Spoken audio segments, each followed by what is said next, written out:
On the third day of the third month, the folk flower viewing festival was held. I stole my elder brother's token and slipped out of the palace to rejoice with the people. Unexpectedly, I got carried away with the fun, drank too much, and in a daze of confusion, I pulled a young gentleman into the flower field for a night of folly. Before I could even clear my head the next day, I was caught by my father and brought back to the palace, kneeling for a long time in front of the hall. Jongen, do you admit your guilt? Your son admits his guilt. Speak for yourself. What is your crime? I slumped to the ground, hanging my head in dejection. Your son is ignorant and incompetent, behaves improperly, sneaked out of the palace. The emperor was furious, throwing a pile of memorials on the ground. How dare you?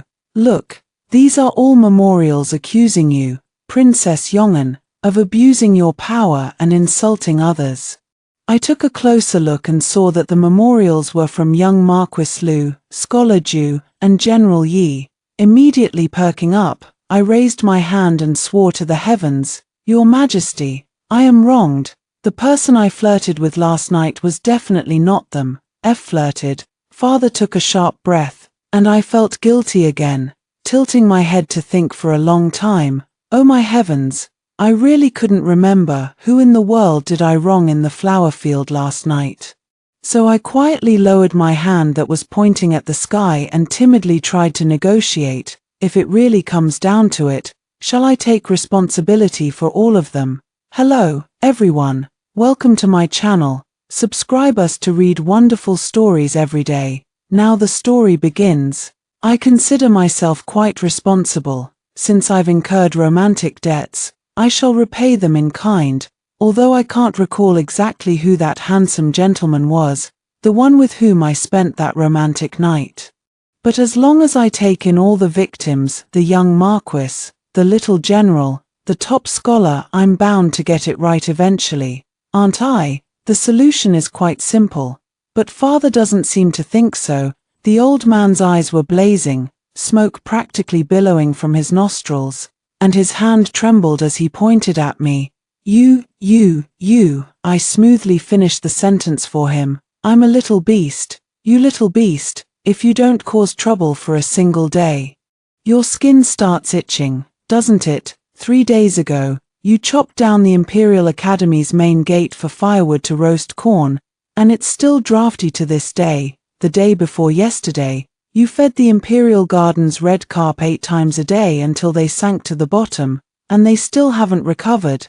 Do you know what people say about you? Jongen, whoever meets you meets their end. Does that sound pleasant to you? You were punished with house arrest for self-reflection, but look at you. Not only did you sneak out of the palace, you actually, seeing the old man gasping for breath, I, being the filial child, quickly helped him finish the sentence. Actually, you forcibly seized a common man and tarnished his innocence. Perhaps the wording was too blunt. The entire palace gasped in shock, the chief eunuch bouching, without waiting for the emperor's anger to erupt, skillfully dropped to his knees and clung to my father's leg, while wailing, Your Majesty, please calm your anger, your imperial health is what matters most. He simultaneously shot me frantic, twitching glances with his eyes. I understood he was telling me to make a run for it. I am deeply touched, but it's really not necessary. After all, the wood has already been made into a boat, the rice has already been cooked, and the person has already become mine. Last night's grace from the beauty was profound. As a dignified princess, how could I be the kind of heartless woman who forgets everything after getting dressed? I have morals, I have to be responsible. Moreover, everyone has their own strengths. What is my strength? Isn't it just being able to take a beating? A small beating every 3 days, a severe beating every half-month. With a wealth of experience from childhood to adulthood, I have summarized a set of insights. Today's beating cannot be postponed until tomorrow, because tomorrow has its own beatings waiting. Grit your teeth and endure it. Once my father's anger subsides, I'll just take all my husbands in, and the problem will be solved, won't it? Won't life just get better and better? He who would accomplish great things must first endure hardships. I knelt steadily on the ground, winking at Bouching, who was crying his eyes out. Hehe, don't worry, at worst I'll get a beating. Could Father Emperor actually kill me? Where is my dragon's roar? Attendants, go and fetch the dragon's roar for me. As soon as I blinked, I heard the old man's voice booming like a bell as he gave orders. I froze for a moment, suddenly unable to find the humor in the situation, because dragon's roar is a great sword, forged from cold iron, tempered 1,000 times. It can slice through a hair blown in the wind and cut through iron as if it were mud, chopping people down like splitting melons. Surely it's not meant for me, is it? This little beast is beyond redemption. Today, I shall act on heaven's behalf and rid the world of this scourge. Only then can I give the people a proper account. Holy crap, it's really meant to chop me. Father, Imperial Father, calm down, calm down, calm down my ass. I can't calm down at all. Dad, Dad, Dad, even a vicious tiger doesn't eat its own cubs. Am I not your own daughter? How could it not be? Of course it is. So this is what your own father calls upholding justice at the expense of kinship. I really didn't mean to. It's just that with such beauty before me, I couldn't control myself. It's only human nature. I swear, I really won't dare do it again. You little beast, still thinking about a next time. No way. I must now rid the people of this scourge. At this moment, such was the scene in the majestic and awe-inspiring imperial pavilion, the old emperor flew into a wild rage. Searching everywhere for his sword, the palace attendants knelt in a crowd, weeping and pleading with him, and I, the only honored princess of the great Cheng, the cherished pearl of the imperial family, the auspicious one spoken of among the common folk, little Phoenix Li Minghuang, pissing and shitting in fear, scrambling and crawling, dodging left and right. While dodging, I couldn't figure it out. How on earth did I, Li Minghuang, end up in such a state, back in the day? Dacheng was struck by a natural disaster, a great drought that lasted 3 years. The fields yielded no harvest, the common people suffered from hunger and poverty, and both the court and the populace were overwhelmed with anxiety. At this critical moment of the dynasty's life and death, because my mother accidentally missed a step, I let out a loud cry and came into this world with a dramatic entrance. The cry of the phoenix pierced through the vast sky. It is said that at that moment, the winds and clouds suddenly stirred, the sky abruptly changed, and sweet rain unexpectedly fell. The heavy rain continued for 5 days and 5 nights without stopping. Da Cheng was revived, and my title as Princess Li Minghuang, the Auspicious, was firmly established. All kinds of glory and favor were bestowed upon me, making me the only one in the world. What a glorious sight that was! Who would have thought the world could be so fickle, and human hearts so cold? And just like that, when they need you, you're the little phoenix. When you're not needed, you become a little beast. I don't understand. Since I'm already an auspicious sign, what's wrong with indulging in a romantic night among the flowers? Since I'm already an auspicious sign, is it wrong for me to have 1, 2, or 3 handsome men? Could it be that I really have to be like that virtuous minister, talented individual, and beloved official he holds so dear, always preaching self-discipline, living like a monk with no desires? Then wouldn't my title as the auspicious and imperial princess of Yong'an be completely wasted? Suddenly, I recalled that aloof figure sitting upright in the study, indifferent to everything, only flipping through books. I was boiling with anger inside. Just you wait. Once I, the little phoenix, escape this calamity, I'm going to indulge in pleasures and revel all night long.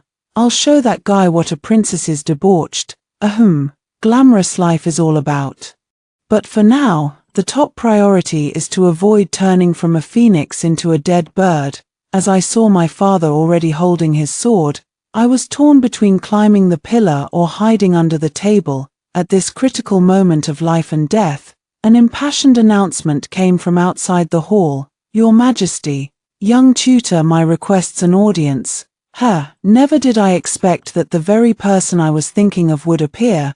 That announcement caused the old man who was chasing me to freeze for a moment. I seized the opportunity and took off running. I ran with such joy and reckless abandon. Too bad I forgot.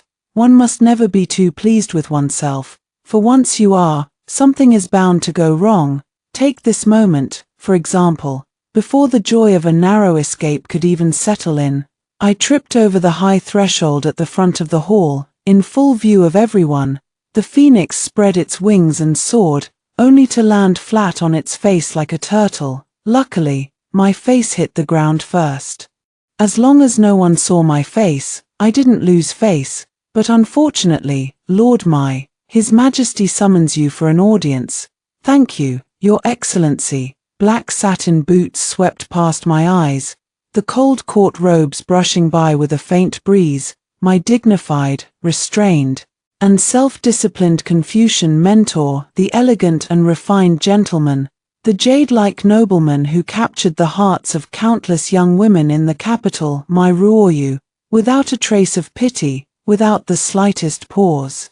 Seeing me, the little phoenix who had fallen flat, as nothing more than a roadside weed, he walked straight into the hall without even a sideways glance. Soon after, the harmonious conversation between a benevolent ruler and his loyal minister could be heard from inside the hall. Your humble servant, my Ruoyu, pays respects to Your Majesty, my dear minister. Please rise quickly. Wait a moment. I must first attend to some family matters. Yes, Your Majesty. Let me first strike down this rebellious daughter, then we shall discuss matters. Your servant, as you command. Me. This simply leaves no way out. I scrambled up from the ground in a flurry, only to realize that running was out of the question. My legs had gone weak. I had no choice but to endure the humiliation, and chose to roll away. The vast palace stood majestic and imposing. In my disheveled state, I rolled and scurried frantically. After tumbling all night and fleeing for my life this morning, I was already starving, dizzy, and my vision was blurry.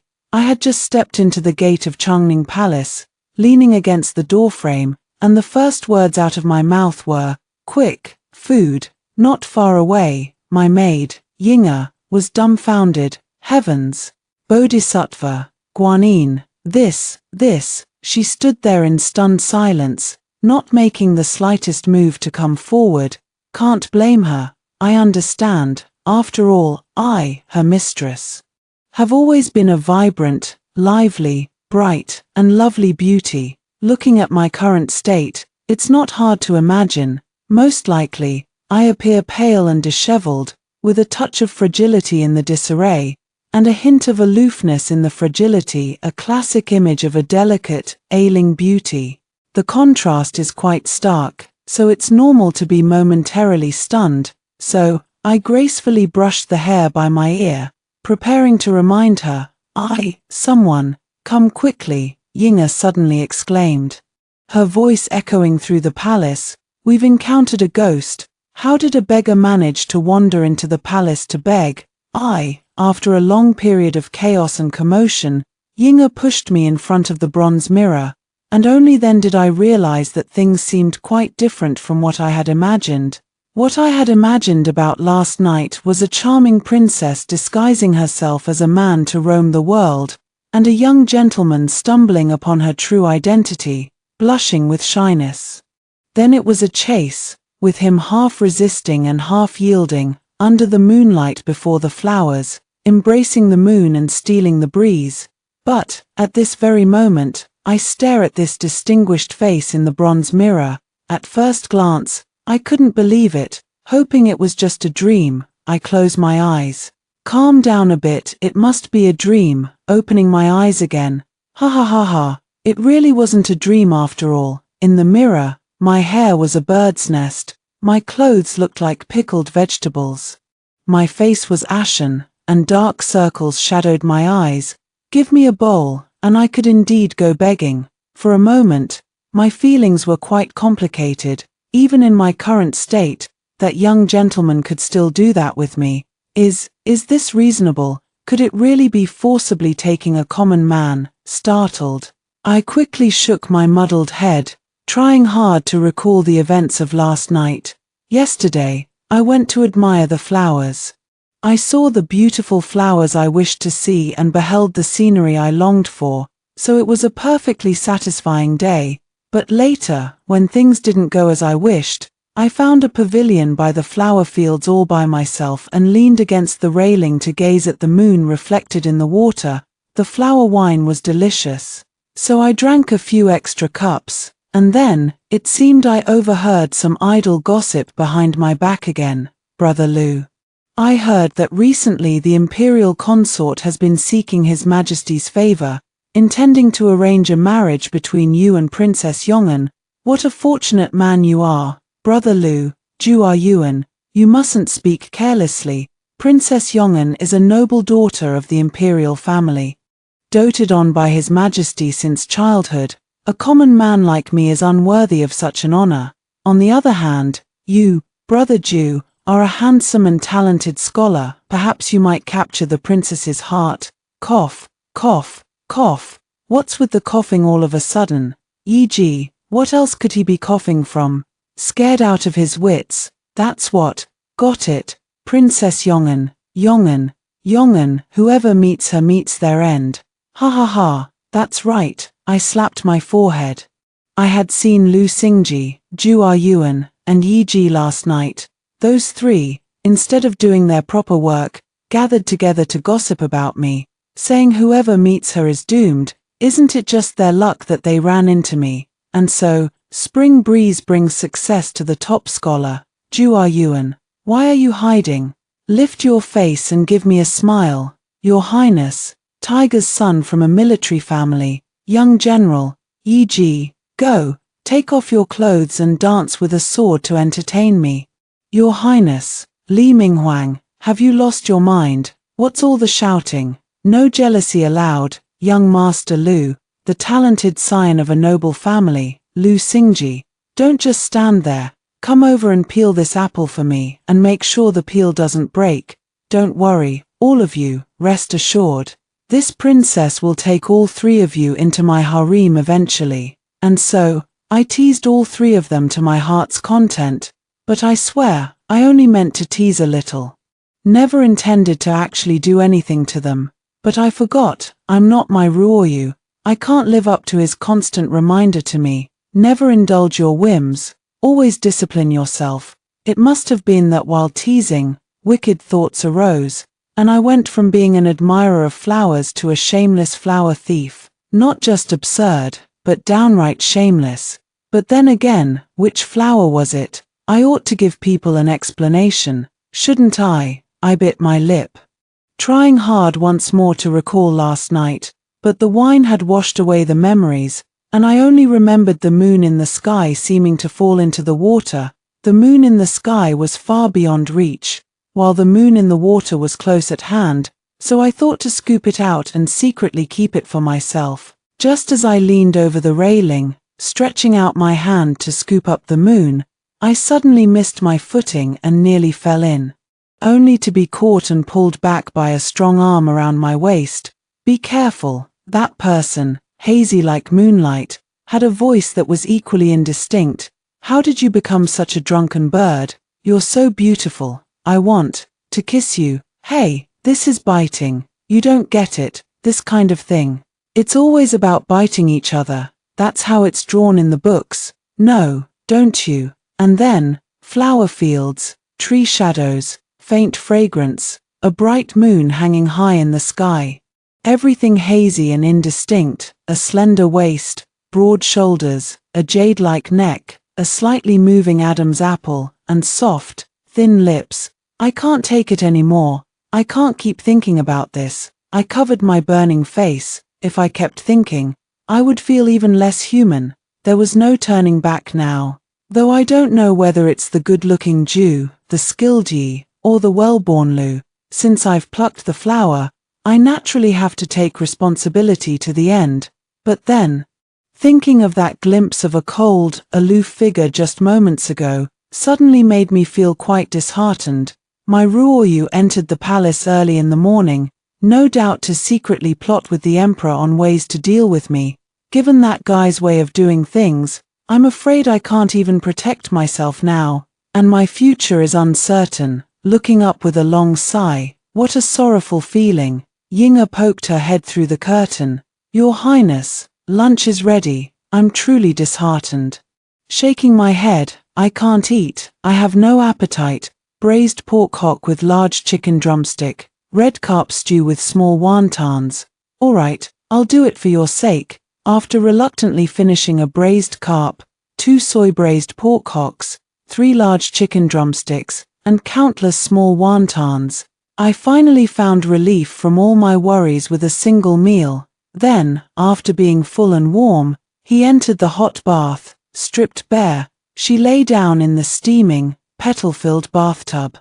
After a night of hard work, my body finally relaxed, and I couldn't help but let out a long, comfortable sigh. Ah, so comfortable. Yinga, while massaging my shoulders, sighed with relief as if having survived a disaster. Your Highness, you didn't come back all night yesterday. I was almost scared to death. From now on, let's enjoy the plum blossoms within the palace, not to mention the imperial garden.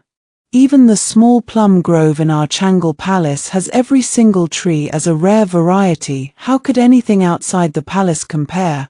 I waved my hand drowsily. You don't understand, it's different. The palace only has winter sweets, blooming alone in the harsh winter months, so dull. Unlike the spring plums outside the palace, which can compete with all the flowers in their splendor, that's what I call vibrant and full of life. The new little maid, Yanga, holding a fruit tray, blinked and chimed in. Before I came here, I even heard the matron say that Her Highness the Princess loves plum blossoms the most. Truly well deserved, truly well deserved. I lazily smiled and reached out to poke the little girl's head. That's right, everyone in the palace knew that Yongan loved plum blossoms. In the Chongning Palace, plum trees were planted outside the house, and the fragrance of plum blossoms permeated the room.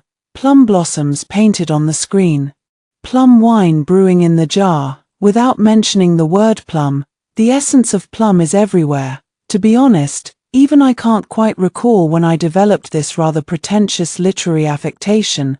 My arch-rival Lu Xiaoguzi says of me, Lord Yi's love of dragons, the commoner's affectation of elegance, a pig sticking scallions in its nose, pretending to be an elephant. What does she know? The book says, affection arises from unknown origins. Affection and love mean the same thing. So naturally, love also arises from unknown origins. That's just how things are in this world. If you like something, you like it. If you love someone, you love them. Where love comes from, what does it matter? And I'm not the least bit curious. Right, it's called living up to its reputation. Yanga scratched her forehead, chuckling merrily. The silly girl giggled, her mind suddenly wandering off on some strange tangent, and she tilted her head to ask, does the princess love plum blossoms because of Tutor Mai? Like a bolt from the blue, what an unlucky thought was that. I bristled instantly. Of course not. Yinga shuddered. Stop talking nonsense. Yet this silly girl clearly didn't realize the severity of the situation and continued mumbling foolishly, it's not. Before I came here, I heard many people say that the young Tutor Mai from the Hanlin Academy is incredibly handsome. Like a tree carved from jade, no matter where he stands, no one can take their eyes off him.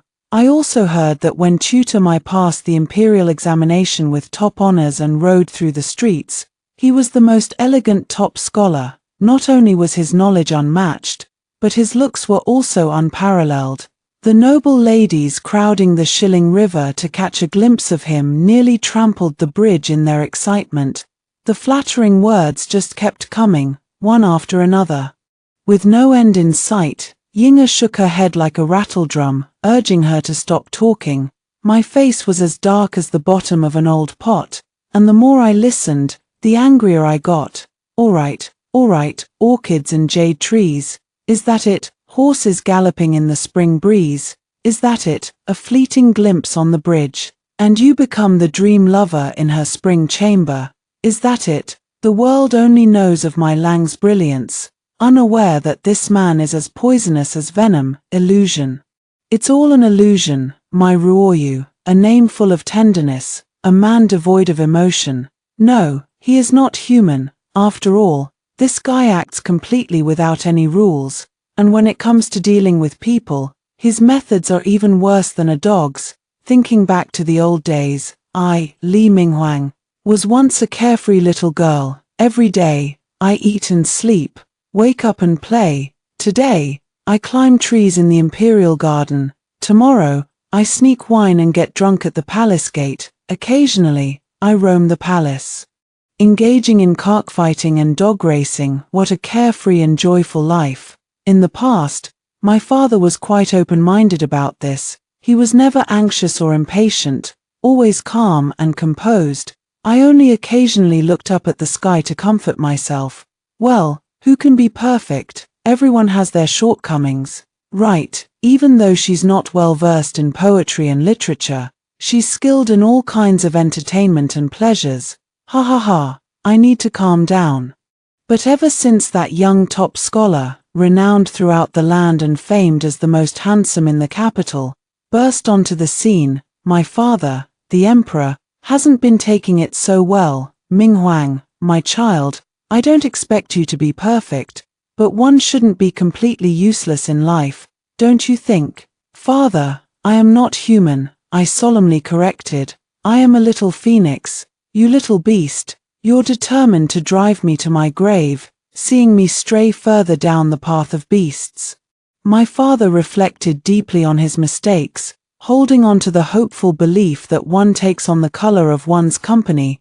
He carefully selected a new tutor for me from the Hanlin Academy to impart knowledge, teach skills, and resolve doubts. I still remember that day. The drizzle had just ceased, and the morning light was beginning to emerge. I sat on the ground with my legs spread apart, propping up my head that had been muddled by staying up all night, and was busy with my head lowered. Those black official boots, untainted by the dust of the world, stepped uninvited into my view, carrying the fragrance of early spring's grass and trees. Your Highness, the princess, a clear, jade-like voice sounded above my head. My gaze traveled upward. Satin boots, official robes, jade belt, all the way to the end. First, my eyes were dazzled by the sun in the sky. Then, unexpectedly, my heart was startled by the person before me. The moment our eyes met, even though I was utterly uneducated, a phrase involuntarily surfaced in my heart. A purple robe draped over an elegant figure, with a face like the bright moon and eyes like stars. This person is so good-looking. At that moment, I was holding the 528th paper frog I had just finished folding, and I was embarrassingly stunned. The visitor's eyes, clear as autumn water, swept over the scattered books and the group of frogs of various sizes, his handsome brows slightly furrowing. I thought he would immediately fly into a rage like those old pedants from the Hanlin Academy before him, scolding me, "You brat, destroying books, such a disgrace to scholarly dignity, utterly incorrigible." Unexpectedly, the worry on the beauty's brow dissipated like a wisp of smoke, vanishing in no time. A faint smile escaped the corner of his lips as he cupped his hands in a light salute and said, word by word, "I, my Ruoyu, pay my respects to your Highness the Princess." At first, I thought my Ruoyu was a bookworm. He even seemed a bit of a pushover. Faced with the intimidation tactic I sent him a desk full of paper frogs, not to mention getting angry, he didn't even dare to say a word, obediently sitting upright at the low table nearby, a cup of tea, a plate of fruit, a scroll of books, turning a deaf ear to the noisy affairs, focusing only on reading the sage's books.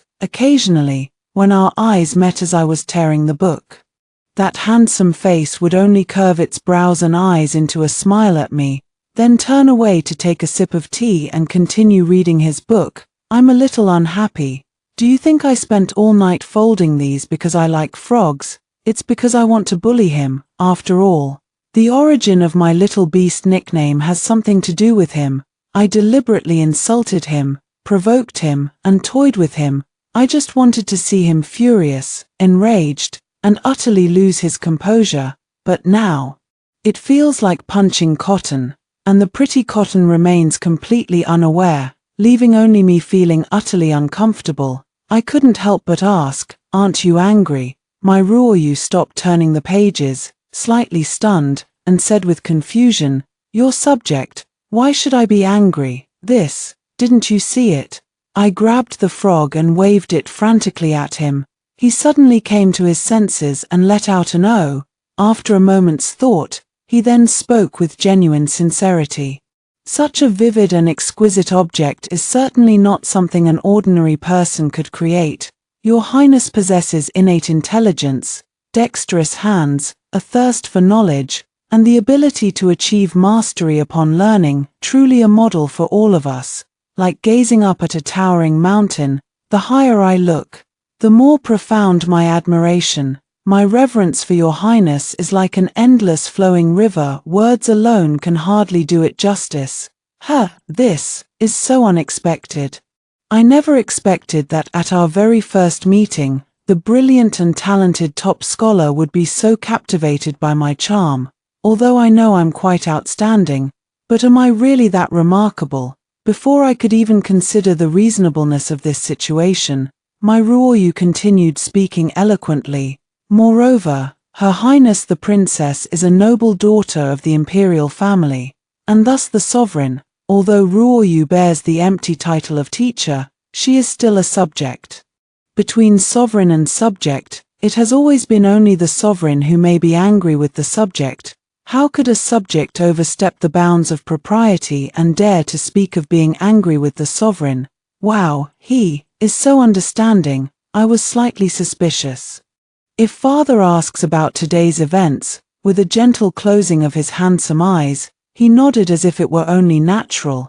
It is all my fault. Satisfied, I am very pleased with my Ruoyu. Not only is he good-looking, but he also speaks so pleasantly. The unreasonable resentment in my heart instantly vanished without a trace. My heart leaped with joy, and I couldn't help but show off my skills even more. Actually, it's not just frogs. I can also fold paper dragonflies, paper tigers, and paper geese. Encouraged, however subtly, by my Ruoyu, I was lost in my own fantasy of being refined and elegant, folding those messy little things until I completely lost track of the world around me. Just as I finished my last paper dragonfly, he set down his teacup, he stood up, straightened his robes, adjusted his official hat, and cheerfully said, "The time is about right." I was also quite pleased. Yes, it's about time for a meal." Unexpectedly, the man chuckled lightly and said, "No, isn't it?" I threw the paper dragonfly with all my might and asked expectantly, "Then what time is it?" Before he could answer, a furious roar came from outside the palace gate. "Li, Ming, Huang." My heart trembled, and I looked up. My father, who had been hoping I would become better by associating with good company, was standing menacingly at the door, with the paper dragonfly I had just thrown still perched on his head. My mind instantly went blank with a buzzing sound. "I'm done for, my Ruoyu," I stammered, desperately searching for a scapegoat. With a turn of the head, oh my, the scapegoat had already knelt down properly on his own. His brows were tightly furrowed, his eyes slightly red, and his back ramrod straight. He looked both heartbroken and aggrieved, yet still maintained the dignified bearing of a gentleman. "My Ruoyu, your servant has failed your majesty's trust, and begs for punishment." Me, the emperor, was also taken aback. "My dear minister, this. My Ruoyu choked up. "Your servant is of meager virtue and shallow talent. It is only natural that Her Highness the Princess pays no heed to your servant's advice. I beg your majesty not to blame the princess." Upon hearing this, the old man understood. "My dear minister, you have been wronged. Please rise quickly.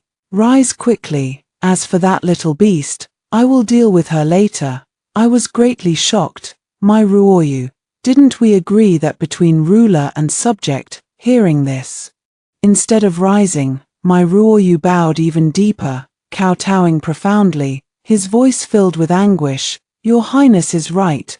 Between ruler and subject, it has always been the ruler who instructs the subject. How could a subject dare to overstep the bounds of propriety? Your Majesty, no matter what, everything that happened today is my fault. Me, old sayings never deceive. It is often the learned who are most faithless. That the world's #1 scholar, betrayed me with a heart-wrenching blow, determined to finish me off. As the princess's tutor, he taught me the first great truth of the world through his own actions. The best way to deal with a fool is to encourage her to become an even bigger fool. That day, the sun was bright and the breeze gentle. The Changning Palace was bustling with excitement. My father spun in circles trying to whip me, while I spun in circles dodging him, with my Ruoyu caught in between, being pulled and tugged by me. At some point, 2 dogs from some unknown palace joyfully joined the fray. Probably they thought that we, with a loving father and a filial daughter, and harmonious teacher-student relationships, were playing a game of eagle-catching chicks. That night, I stayed up all night, with paper plugs stuffed in my nostrils, kneeling in the princess's hall, unfolding paper frogs, paper dragonflies, paper geese one by one.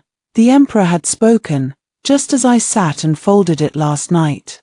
So shall I kneel and unfold it tonight? You're not allowed to sleep until you finish taking it apart. Of course, my Ruoyu didn't sleep either. This guy is in charge of supervising me. On the soft couch nearby, the candlelight flickered gently, and the jade-like gentleman sat leisurely, reading a book by its glow. Perhaps my murderous gaze was too intense. As if sensing it, he turned his head, startled. I quickly pulled out the stack of book pages I had just finished dismantling from under my knees and presented them with both hands. That's right, with each one I tore open, I pressed another under my knee, because tearing them open wasn't the end of it. I still had to smooth out these crumpled, worthless pieces of paper one by one. My Ruoyu gave my work a quick glance and seemed somewhat satisfied. Your Highness has gone to great trouble. Before my sycophantic, ingratiating smile could fully bloom, I saw his amorous eyes gazing at me with a light, cheerful smile, as gentle as the jade-faced king of hell.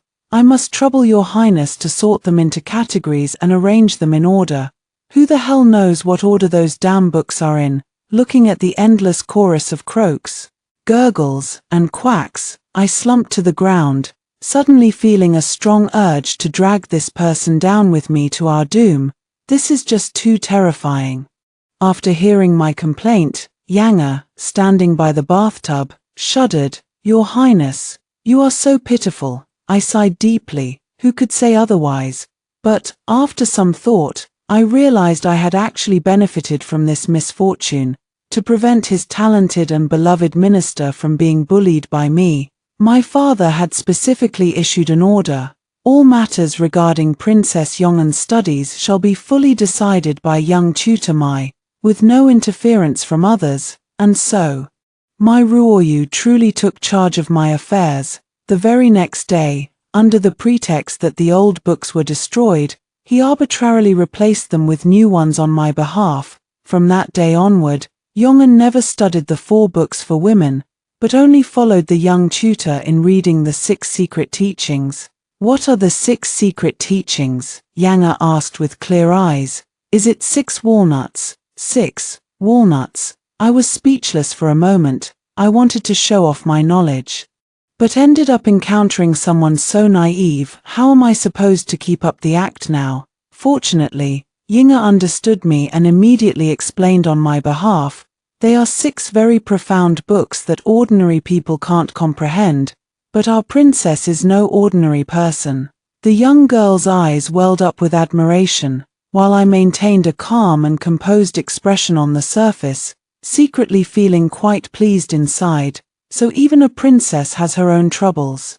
It's nothing like what others say, that our princess only cares about eating, drinking, and having fun, never putting in any effort, Yang sighed sincerely. Hearing this, I wasn't pleased. The corner of my mouth, which had been halfway raised in a smile, dropped, and I slapped my hand into the water. Who said that? How am I not diligent? I once locked myself in my room for 7 consecutive days, studying diligently and working hard. I ask you, who could be more hardworking than me? Last December, it snowed continuously for days. My Ruoyu followed his teacher, Prime Minister Du, to visit the people outside the city to understand their living conditions. After not seeing anyone for several days, I was so bored that I went to the Imperial Garden to break off some snow plum blossoms. As I was picking them, I noticed a few young palace maids rustling and bustling behind the snow-covered rockery, secretly busy with something. I popped out to surprise them, and the little maids instantly scattered like a flock of startled chicks. What are you all sneaking a peek at? Are returning to your highness. We were reading books. The little maid avoided eye contact. They're proper books. Since when are books categorized as proper and improper? This surprised me greatly. But I had to maintain the dignity of a princess, so I suppressed a smile and kept a stern face. I don't believe it, unless you lend them to me. That night, as I opened the first page of the book, my eyes widened and my face flushed with embarrassment. Instinctively, I snapped the book shut immediately, my heart pounding wildly. This proper book was far too improper. Outside the window, the snow fell heavily. Inside the room, the candlelight shone brightly. I sat alone, staring blankly at the low writing desk. Reason told me, don't look, or you'll get a sty in your eye. But my eyes refused to look away, and my restless hands itched to open the book and see what was inside. While my heart was in turmoil, I suddenly remembered what my Ruoyu had said. One must pursue doubts to their deepest depths in reading, and not rest until reaching the source. He is my wise teacher, and I must heed his words. I have doubts, and I must investigate them. So I stayed up all night reading by the lamp, tirelessly and without rest. I worked so hard that I even got a nosebleed. After reading it all in one go, I have to say, this book is truly excellent. Men and women, women and men, entangled in deep affection, bound by profound love. My horizons were greatly broadened, my imagination was infinitely enriched, and my surging emotions could not be calmed for a long time. So much so that after finishing the entire volume, I rolled up my sleeves and made a resolute decision with great ambition. I will create my own book. During the time my Ruoyu was away, for the first time in my life, I spontaneously applied myself with diligence and took the initiative to work hard. When I picked up the brush to paint, it was as if the strokes flowed with divine inspiration, and I became completely lost in the process, forgetting both the world and myself. As I painted, I silently critiqued my work in my mind. The brushwork is delicate. Wow, the use of color is so exquisite. I'm practically a genius. For 7 whole days, I worked tirelessly day and night, never putting down the brush. The moment I finished the painting and set down the brush, I felt like I was about to make a name for myself. This work possesses allure without vulgarity, passion without excess, and a painting style that is hazy, with meanings equally elusive. It's unimaginable. To think that such a masterpiece could find its way into ordinary households. Imagine the awe it would inspire in young maidens and married women alike. I am certain, in the near future, this book will undoubtedly hold a place among the proper books secretly read by young ladies hidden away in their boudoirs or behind rockeries. For this reason, I have carefully and solemnly given it a name that appeals to both refined and popular tastes, a name so astonishing it feels divinely inspired. Spring affairs at the Plum Pavilion, my 2 or 3 encounters with the aloof young tutor.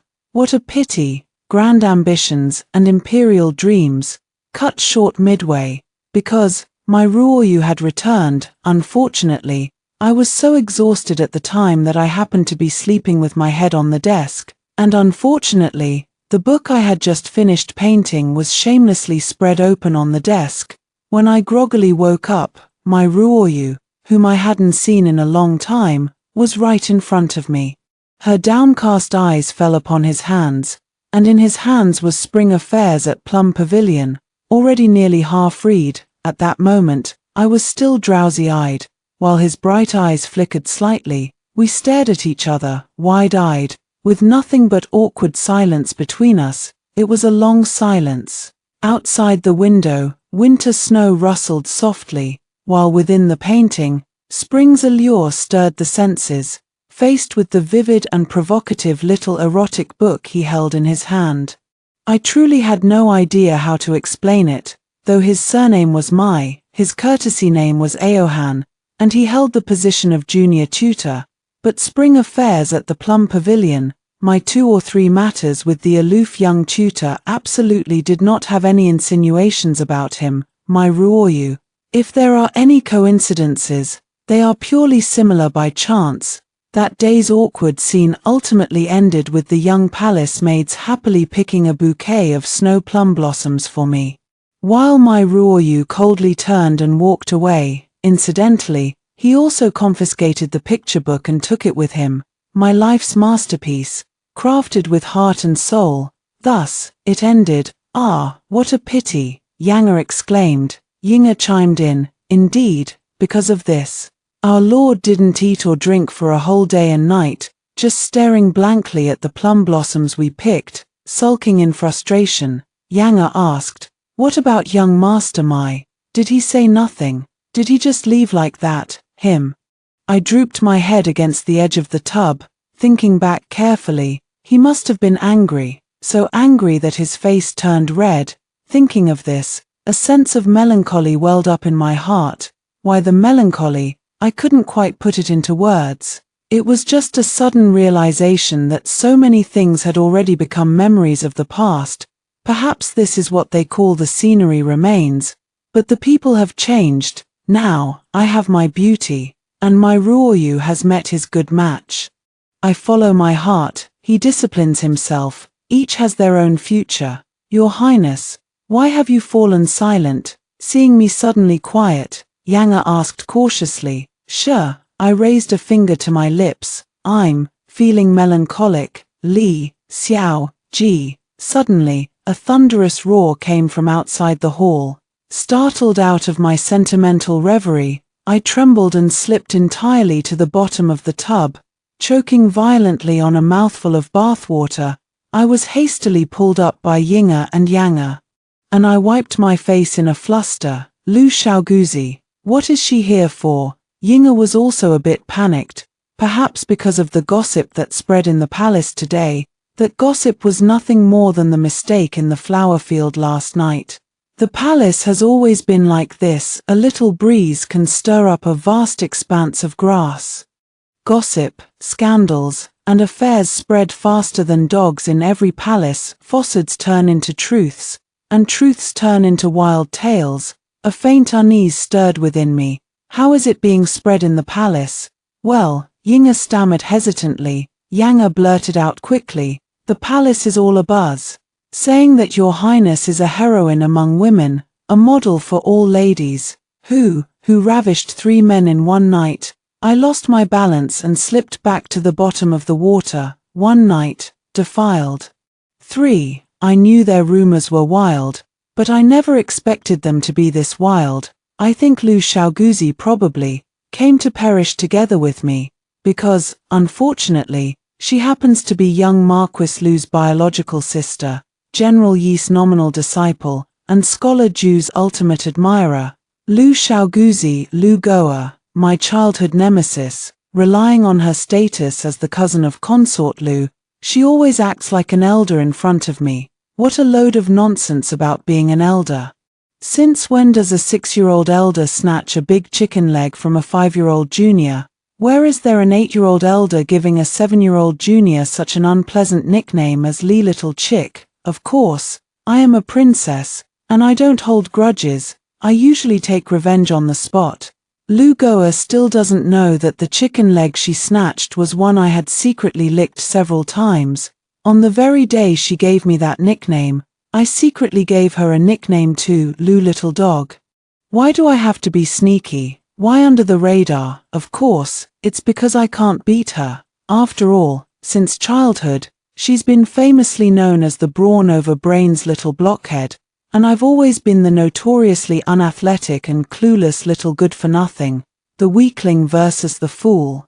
It can only be won by wit, not by force. I flailed anxiously in the barrel. Yinga was responsible for fishing me out of the water, while Yanga busied herself handing me my clothes.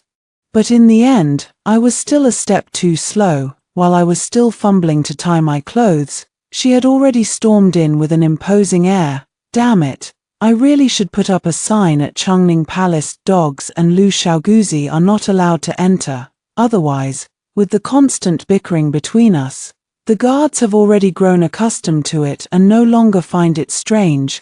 Li Xiaokai, you're done for. Lu Goa stormed into the inner hall. Pointing at me while scanning the room for a suitable weapon, I quickly backed away, raising my voice in warning. Lu Xiaoguzi, I suggest you think carefully. If I'm finished, you'll be finished too. I don't care. How dare you bully my people, and 4 of them at once. No matter what, you're dead today. The girl soon spotted a round-backed chair, hoisting it up like a watermelon, ready to hurl it directly at my face. I quickly ducked behind the bathtub and hurriedly tried to persuade him. You know, this is what they call adding kinship to kinship. In the future, I might even become your sister-in-law, your teacher's wife. Wait, why are there 4? Where did the 4th one come from? I was dumbfounded, counting on my fingers back and forth twice. Little Lu, Little Yi, Little Ju. Could it be that there's another beauty whose name I don't even remember, whom I've also mistreated? No way. In shock, I clung to the edge of the barrel and timidly poked my head out. I'm not denying it, but besides your brother, your master, and your beloved, who's the 4th one? Little Dog Lu glared fiercely. Who else could it be? Of course it's. At this critical moment, I, Yinga, and Yanga all pricked up our ears. Then, we heard Lu Goa take a deep breath, gather his strength, and roar out 3 words with full force. Su, Yun, Ci. The air suddenly fell silent. It was so quiet you could hear the sharp intake of breath. Yinga and Yanga looked at me with suddenly complicated expressions, and my own feelings were even more complicated than their gazes, because Su Yunchi was a girl, the only daughter of Minister of Revenue Su, a true lady of noble birth with innate elegance and gentle grace, a first-rate woman of virtue. Lu Xiaoguzi actually said that I bullied her.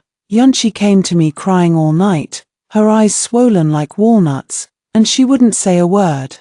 When my brother returned to the residence and mentioned how you humiliated him, Yunchi cried even more bitterly upon hearing your name. If it wasn't you who bullied her, then who could it be? The more I listened, the more alarmed I became. Heaven be my witness. Though my father bestowed upon me the elegant nickname Little Beast, I am not truly a beast. Bullying men was purely accidental, and as for domineering over women, what would I gain from that? I have no interest in women.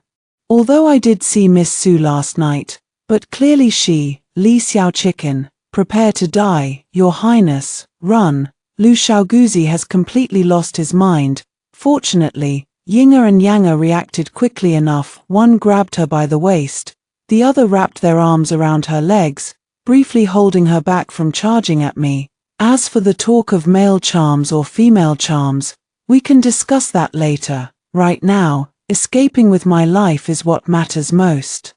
Without even having time to put on my shoes, I broke into a run. I was so absorbed in running that I was blind to my surroundings, failing to notice the cold, aloof figure who had just stepped into the palace gate. By the time I realized it, I had already crashed headfirst into a broad chest, my head buzzing. What are you running from? My Ruoyu steadied me by the shoulder and asked softly. After seeing my appearance, a few traces of barely concealed panic flashed in his usually calm eyes. Then he averted his gaze, released my hand, and took a step back, I looked down and saw that I was indeed too disheveled to look at. My light robe was soaked and clinging to my skin, my bare feet were stepping on the ground, and even the water in my long hair was dripping from the ends down into my neck. I was the very picture of a drowned rat. I was just about to explain the origin of this miserable scene. The belated group of guards finally escorted Lu Xiaoguzi out, bound and tied up. Reporting to Your Highness the Princess. Miss Lu, no, the assassin has been captured. Hearing this, my Ruoyu's handsome brows furrowed. In that confined space, he subtly shifted his steps, shielding me behind him without drawing attention, and spoke in a low voice as he glanced sideways. Escort Miss Lu safely back to the Lu residence. Lu Goa's furious roars faded away amidst a chaotic flurry of footsteps. Only my Ruoyu and I remained in place. The empty courtyard was silent. And my Ruoyu's voice gently drifted down from above me. Did you provoke her again? I looked down at my tightly curled toes and muttered, I didn't provoke her. I've offended her man and her woman. Thinking of Su Yunqi, I was truly perplexed. After hesitating for a moment, I still raised my head and said to my Ruoyu. Lu Goa said, Miss Su cried last night. During the flower viewing last night, I did see Miss Su. Also seen alongside her was my Ruoyu. The decision to leave the palace to admire the flowers was not a spontaneous one. I love plum blossoms. I had long heard that there was a plum blossom ridge on the outskirts of the capital, and now was the peak blooming season, with the plum flowers in full, splendid bloom. I have long harbored this desire, and so my heart yearns for it. And my body journeys toward it. Leaving the palace went smoothly. Spring is at its peak, with flower admirers bustling like weaving threads, strolling through the fields to tread on blossoms, and flower boats drifting on the emerald waters. It is a dazzling scene of splendid vitality. I was so overjoyed that I forgot myself. Dressed as a young lad, I squeezed among a crowd of young ladies and married women, following them to buy hairpins and rouge, learning to weave decorative knots. After earnestly weaving 2 plum blossom patterned knots, an auntie nearby joked, Look at this. This young gentleman's hands are so clever. All of us women can't even weave knots as well as he does. I was immensely proud. Of course, I've been skilled with my hands for quite some time now. Otherwise I wouldn't have been able to kneel all night dismantling paper frogs. Young master, the auntie asked with a laugh, other girls make one to give to their sweetheart. But you're making 2, who are they for? Don't tell me you have 2 sweethearts. After she said this, it sparked a chorus of delicate, tinkling laughter. Who are they for? To be honest, I was just caught up in the excitement and hadn't really thought about this question. I raised 2 tassels and waved them in the sunlight. One of the tassels I made is naturally for myself. As for the other one, after thinking it over, I finally tied the other tassel to my waist. The other one is also for myself. We had a joyful day and arrived at Plum Ridge by night. It was beyond my expectations. The number of people on Plum Ridge was far greater than at the flower market. Over there, the ridge was lush with flowering trees. On the bridge, the crowd was dense and bustling. Even on the river winding around the ridge, lanterns were lined up one after another, forming a continuous stretch. Absolutely splendid. Forget the ridge, I couldn't even squeeze through this floating bridge.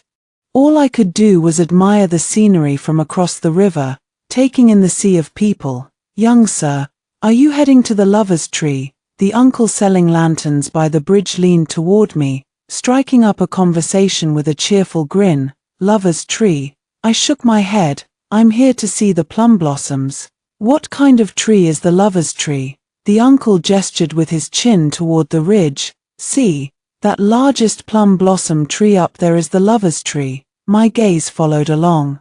At the very top of Plum Ridge, there was indeed a massive plum blossom tree, standing alone on the spring mountain, quite eye-catching. I couldn't help but exclaim, wow, so beautiful. Hey, no matter how beautiful the plum blossoms are, can they compare to people? Here, Few come to see the plum blossoms, most come to meet their lovers. The uncle pulled out a handful of thin red cloth strips from his own basket and handed them to me. I see you like this, all dazed and clueless. You don't have a sweetheart yet, do you? Buy a lover's thread and tie it on the lover's tree, and you'll have one right away. 5 coins, guaranteed to find one. Selling things is one thing, but looking down on people, what kind of behavior is that? I cleared my throat. Who says I don't have one? It's just a sweetheart. I have one. I don't need this thing. The man didn't get discouraged and immediately pulled out another thick red cloth strip. I see you like this, all alone. Your sweetheart is still just in your heart, right? Buy a lover's rope to tie them up. Turn the one in your heart into the one by your pillow. 10 coins, guaranteed success. Uncle, do I look like a fool to you? The uncle looked me up and down and said with great certainty, yes, you do. Before I could get worked up, he pointed around and said, look at all these young men and women who aren't comfortably resting at home at night, but instead squeezing in under this lover's tree.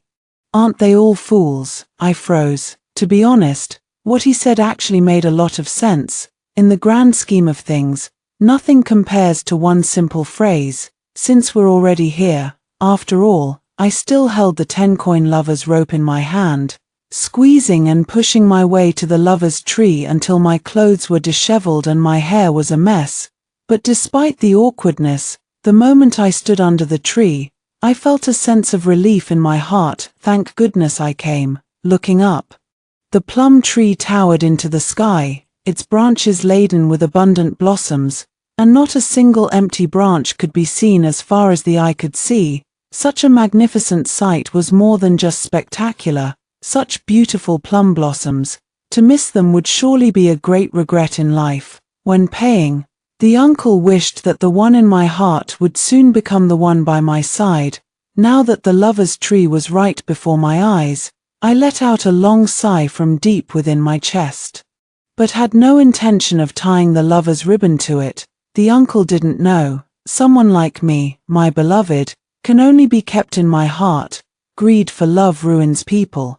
But since I'm already here, money can't be wasted, and a fool can't be made for nothing.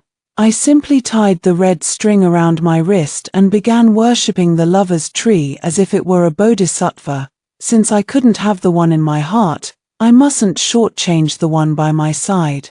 I made a wish that my future partner must be good-looking, wealthy, and brave, basically blessed with every good quality. The more the better. After making the wish, I still felt it wasn't quite worth it. I spent 10 coins, so I should get to make 2 wishes. Just as I closed my palms and shut my eyes, a gentle breeze arrived uninvited. The wind, carrying the fragrance of plum blossoms, swept across our faces, causing the men and women beneath the lover's tree to burst into delighted exclamations. What a bunch of fools, I muttered to myself. Just a gust of wind. Is it worth making such a fuss over? But as soon as I opened my eyes, I too froze in astonishment. Just a gust of wind, yet it had swept all the plum blossoms from the branches, scattering them in a graceful dance with the breeze. In an instant, a ridge of flying blossoms, plum, as if rain. Beautiful scenes can be sought, but exquisite scenes are hard to come by, especially one so stunningly beautiful that it takes your breath away. At this moment, I feel like the luckiest person in the world. Lowering my clasped hands, there are no more wishes left to make. The wind continues to blow ceaselessly, and the dancing crimson petals remain entangled without end. A stray plum blossom unexpectedly lands on my shoulder. I pick it up and examine it closely. It is a beautiful petal, plump, vibrant, flawless, perfect. It's just a pity that fallen blossoms will eventually turn to mud. Such beautiful plum blossoms can only last long when they remain on the tree. I sighed, carefully tucking this fallen plum blossom into my robe, ready to head back. As I lifted my gaze, unexpectedly, my eyes pierced through the chaotic crowd and caught sight of a familiar, aloof figure, dressed in simple clothes, with long hair tied back. Standing alone, the jade-like gentleman of the mortal realm, my Ruoyu. For a moment, I felt dazed. Could it be that I had actually seen my Ruoyu within my Ruoyu? How laughable. He, too, was a fool, a distinguished top scholar, holding a lover's red string worth only 10 coins in his hand, looked up at the plum tree with a somewhat infatuated expression. I was about to run up to him and have a good laugh at his expense, but then I was startled to realize he was holding a lover's rope. Why was he holding a lover's rope? The answer was soon revealed. The charming young maiden, fluttering like a butterfly, darted through the crowd and rushed to my Ruoyu's side. He was momentarily stunned, then broke into a gentle smile and bowed courteously to the girl. I recognized her. That woman was Su Yunchi. The two of them, one an unmarried young lady from a respectable family, the other a talented and unbetrothed scholar of the Hanlin Academy. Meeting beneath the lover's tree at night, what else could they be doing? Meeting a lover, of course.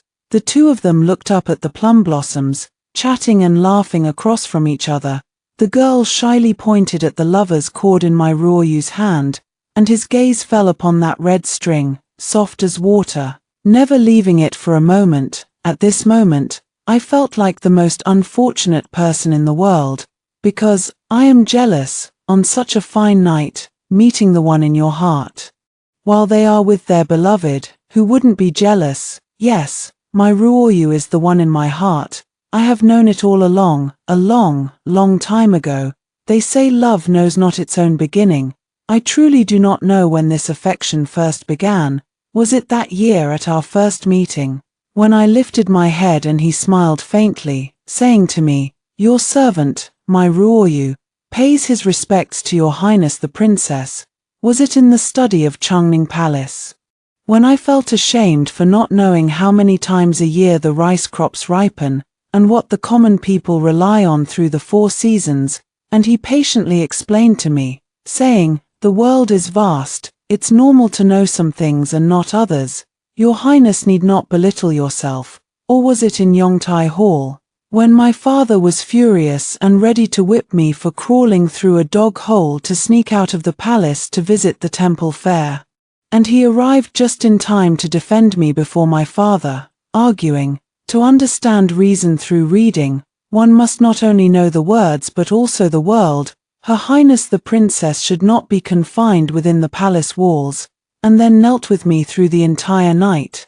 Or was it at the Mid-Autumn Festival banquet for all officials, when we gazed at each other from afar, and I proudly, secretly showed him the 5-nut mooncake I had specially fought to get for him, and he, without changing his expression, stretched out his hand from his sleeve to secretly give me a thumbs up, then couldn't help but lower his head, a faint, beautiful smile escaping the corner of his lips. Looking back, all these past events are like the falling plum blossoms dancing in the air at this moment, each petal falling into the spring water pond in my heart, stirring gentle ripples. How do I know when love begins? But one thing I do know: when did my feelings for my Ruoyu become clear to me? It was that winter day when I was confined indoors by the snow, writing forbidden books. Yinga thought I was so lost in thought, staring blankly at a branch of snow plum blossoms, because my Ruoyu had caught me red-handed and I had lost my beloved work. Actually, I lied to her. That day, I was fast asleep at my desk, and when I groggily woke up, I did indeed meet my Ruoyu's astonished eyes. He was right across from me, sitting on the other side of the desk, so close, so clear, so handsome. At that moment, I thought I was still in a dream. Outside the house, the snow was falling heavily, and outside the window, the plum blossoms were in full bloom. The red plum blossoms reflected the snow, and the snow reflected the person, making my Ruoyu's face glow red. I had never seen him blush before, and it was quite a rare sight, so I looked even more closely. As I was watching, I suddenly noticed a tiny mole on the tip of his fair nose, taking advantage of the fact that it was a dream. And I was still leaning over the desk. I boldly reached out a finger and curiously touched the tip of his nose. At that touch, we both froze simultaneously. My heart suddenly skipped a beat. How is it alive? This my Ruoyu is alive. Out of cowardice, I remained completely still, and for some reason, he also stayed still. His face flushed red. Your Highness, Yinga's voice called out. The two of us, lost in our days, were finally jolted back to reality. The warmth from his fingertips vanished abruptly, leaving only the gust of wind stirred by his cloak as it brushed against my face. Tutor Mai, you, Yinga, holding freshly plucked flower branches, came up to me while I was still in a daze. Your Highness, why is young Tutor Mai running off in such a hurry? In the blink of an eye, the aloof figure turned back. He quickly scooped up the fallen copy of Spring Affairs at Plum Pavilion and swept away like a gust of wind. Yinga suddenly understood. Young Tutor Mai must be angry. Well, yes, he was angry, wasn't he? After my Ruoyu left, I leaned over the desk, staring blankly at the branch of plum blossoms that Yinga had brought, lost in deep thought for a long time. After pondering for a whole day, I finally came to a realization. Lu Xiaoguzi was right. Yong'an's love for plum blossoms is like Lord Yi's love for dragons. Lord Yi's dragon was not a true dragon from the heavens. The plum branch before his eyes was not the plum in his heart. I do like my Ruoyu. My feelings for him became clear to me on that winter day, so when I happened to see him meeting with Miss Su under the lover's tree, I turned and descended Plum Ridge, rather unhappily found a waterside pavilion, and went to seek some joy. And then, out of nowhere, another story unfolded between me, Xiao Lu, Xiao Yi, and Xiao Ju. But why did Miss Su cry all night? I was truly puzzled and looked up at my Ruoyu. Miss Su was crying. Did you make her unhappy? Yes, my Ruoyu said calmly. I spoke poorly and made Miss Su sad. What should we do then? What I want to ask is, what if he breaks someone's heart? What if Miss Su stops being fond of him in the future? Before she could even voice the question, my Ruoyu answered it herself. Miss Su and I only met once by chance at Minister Su's residence. Running into her last night was also just a coincidence. Although it didn't directly answer my question, it did seem to resolve my confusion. But after thinking about it some more, something still didn't feel right.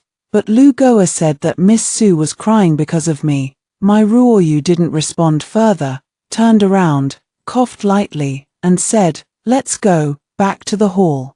You'll catch a cold. In my line of sight, the purple hem of the garment suddenly disappeared. On the way, we walked one after the other, keeping a distance that was neither too far nor too close. He has always been like this, strict with himself, self-restrained, and never overstepping boundaries. I have grown accustomed to it. It's just that walking barefoot made my feet ache from the rough ground, so I carefully watched out for the scattered debris underfoot, moving slower and slower. Suddenly and without warning, the person ahead came to an abrupt halt. I was taken aback. What's wrong? My Ruoyu turned around, took a deep breath, and said, my apologies for the impropriety. Before I could react, my feet had already left the ground, and I was suddenly pulled into a warm embrace. It took me a while to regain my senses. My Ruoyu had lifted me up in his arms. Since we first met, this was the closest we had ever been. At that moment, all I could see was the deep purple of his formal official robe. The faint, elusive scent of grass and trees from his embrace filled my nostrils. It felt vaguely familiar, but I couldn't recall why.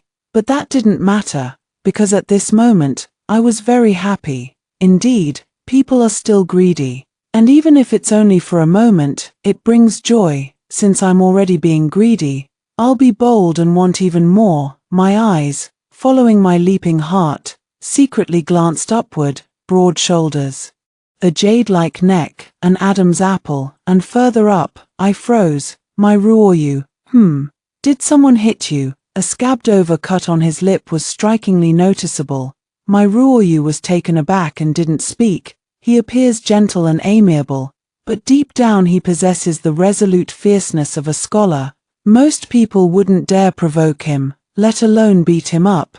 Yet now, not only had he been beaten, but it looked like he had been beaten quite severely, I thought to myself, last night.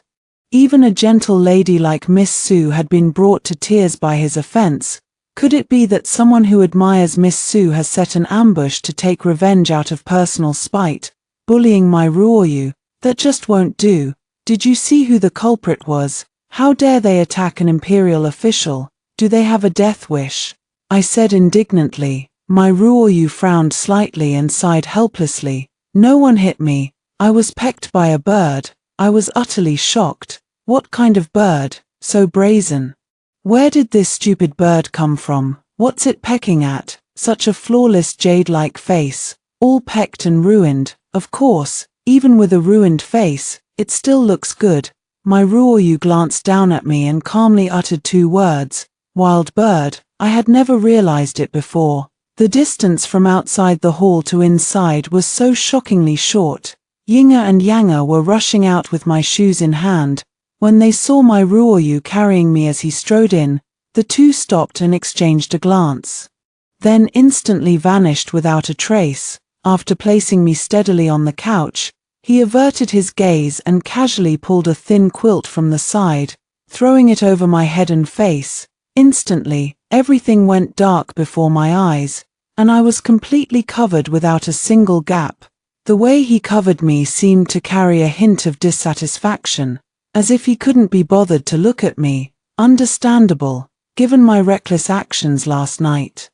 And the fact that he had entered the palace early to discuss matters with the emperor all morning, it seemed he intended to blame me.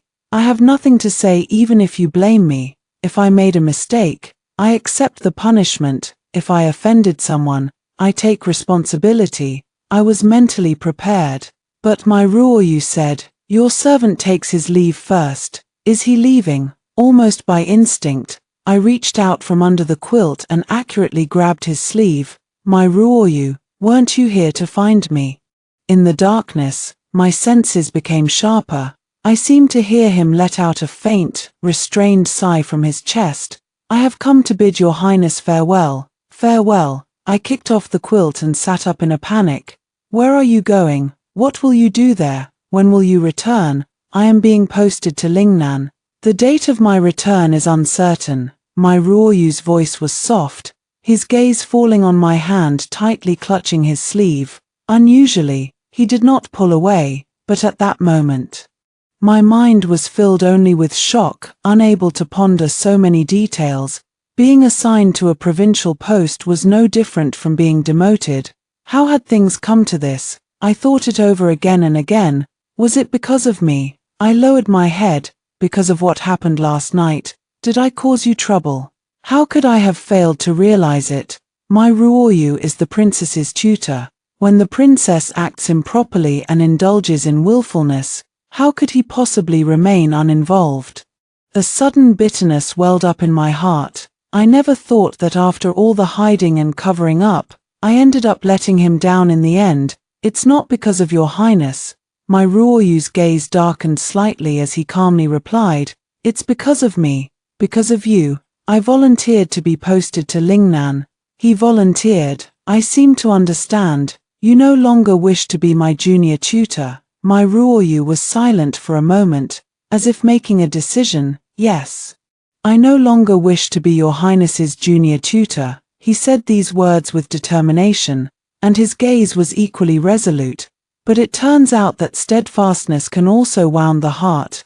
I let go dejectedly, lowering my eyes. I understand. I have never disciplined myself, always indulged my whims, and been too unruly to teach. Naturally, you wouldn't want, your highness. My Ruoyu interrupted me, his handsome brows slightly furrowed as if suppressing something, and finally said only, "It was my foolishness in the past.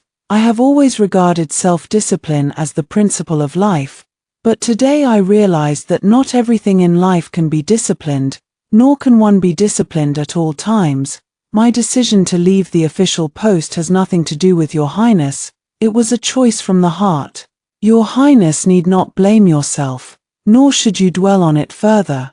I felt somewhat dazed. My Ruoyu actually said that not everything in life can be disciplined at all times. Someone like him would also encounter situations where he cannot discipline himself. What is this matter of his inability to discipline himself? I was just about to ask for clarification when Bao Qing, who serves by my father's side, arrived. He glanced at me and my Ruoyu hesitantly, then sighed. By His Majesty's decree, Princess Yong'an is summoned for an immediate audience. Lord Mai, oh no, Minister Mai, His Majesty said that since you have already resigned, and Lingnan is a long journey, you should leave the palace immediately and make early preparations for your long journey. One said immediately, the other said at once. My Ruoyu and I didn't get to exchange another word. When I met with the Emperor, he surprisingly didn't scold me this time, only saying that I had reached the age for marriage and would select the very best prince consort for me. Lu Xingji, Yi Ji, Jua Yuan. I'll choose whichever one I like, and if I don't like any of them, I'll find someone else. The capital is teeming with noble sons. I'm not worried about finding one to my liking. Father, my Ruoyu, he won't do. Father blurted out almost immediately. He thought I wanted my Ruoyu, but he misunderstood. On the day I understood my own feelings, I knew. My Ruoyu was never among the candidates for the consort. That day, the winter snow was pure white. I held a broken plum branch, running towards the Hanlin Academy with a heart full of joy. I wanted to tell my Ruoyu that the plum in Yong'an's heart was the plum of my Ruoyu. I liked him, very much. If he happened to like me too, that would be wonderful. I have a feeling that he probably likes me too, until I heard a stern reprimand outside the Hall of Enlightenment at the Hanlin Academy. Tell me honestly, where did you get this? The speaker was my Ruoyu's teacher, Grand Tutor Du. I quietly peered inside and saw old Tutor Du holding something in his hand, pointing at my Ruoyu with uncontrollable fury. My Ruoyu stood respectfully and said, I found it by the roadside. His voice was as calm and cool as usual, but I could tell that beneath his composure, there was clearly a hint of nervousness. Nonsense. Take a look for yourself, it clearly bears. The old tutor lowered his voice. The name of Her Highness the Princess. If such a thing were seen by others, do you have any idea what the consequences would be? Is it spring affairs at the Plum Pavilion? My heart skipped a beat. While painting, I had only been focused on having fun, never considering the serious implications involved. In the Hall of Clear Principles, my Ruoyu remained silent for a moment before speaking in a low voice. The palace is a complex place. It's possible someone scribbled it carelessly. The origin of this item cannot be traced, and if investigated thoroughly, it might implicate many. I ask you, teacher, not to speak of this. I will destroy it myself, and this matter will never happen again. The Grand Tutor hesitated for a moment, then handed the album to my Ruoyu, warning him. I know you are covering for Her Highness the Princess, but Aohan, how can the affection between two people ever be truly hidden? Hearing this, my Ruoyu stiffened. His slender figure growing somewhat rigid, the Grand Tutor shook his head and sighed softly. Both His Majesty and I were foolish back then. We thought the princess was too young and immature, still a child at heart, but we forgot that she was already a young maiden in the prime of her youth. To think we placed you by her side, a handsome young man like you. Teacher, my Ruoyu's voice suddenly rose, cutting off the Grand Tutor's speculation. The princess is still young and her temperament is not yet settled. She is merely playful and certainly has no other intentions. Are you certain the princess has no feelings for you? No. Then what about her? Never, my Ruoyu answered with certainty, without a hint of hesitation. Hearing this, the Grand Tutor softened his tone and spoke earnestly. Aohan, from the moment I first saw you, I knew you were a rare pillar of talent. With grand ambitions in your heart and a mind set on the peace of the world, it is precisely for this reason that His Majesty holds you in such high regard. He would never wish to see a pillar of the state like you trap yourself in a cocoon, only to end up as an idle and unaccomplished man of leisure. I understand. Student, my Ruoyu placed the painting album in his bosom, cupped his hands solemnly, and said, through 10 years of cold window study, my aspiration has never changed, to serve the sovereign as a sage ruler above, and to seek peace and stability for all under heaven. I will never act beyond the bounds of propriety. Very well, then, the Grand Tutor patted my Ruoyu on the shoulder. Remember this, greed and passion will lead to your own ruin. Greed and passion will lead to your own ruin. Perhaps because I have always been indulgent and followed my heart, I had actually forgotten that in Dacheng, there is a national law and decree. The consort is not allowed to participate in state affairs. The fall of the previous dynasty began with the disaster caused by the imperial in-laws. Our dynasty has taken this as a bloody lesson and, since its founding, has established this ironclad, unbreakable rule. I am the Yong'an princess, born under an auspicious sign, and he is a rare talent with a heart for his country and people. Me and my Ruoyu were never meant to be from the very beginning. The laws would not permit it, and my father, the emperor, would never allow it. The snow fell so heavily that day. Before I knew it, my hair was already covered with snowflakes.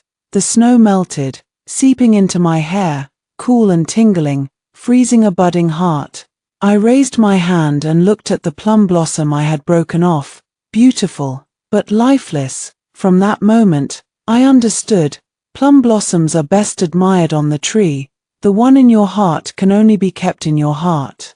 Greed for affection ruins people. But now, because of my reckless actions, is my Ruoyu going to be demoted? In the main hall, I knelt properly and cautiously asked, Father, was my Ruoyu sent to Lingnan because of me? Father glanced at me, suppressing his anger. He is a useless thing. I anxiously defended him. I am the useless one. I should be the one punished. You know you're useless too. Father strode over to me in a few steps, pointing at me.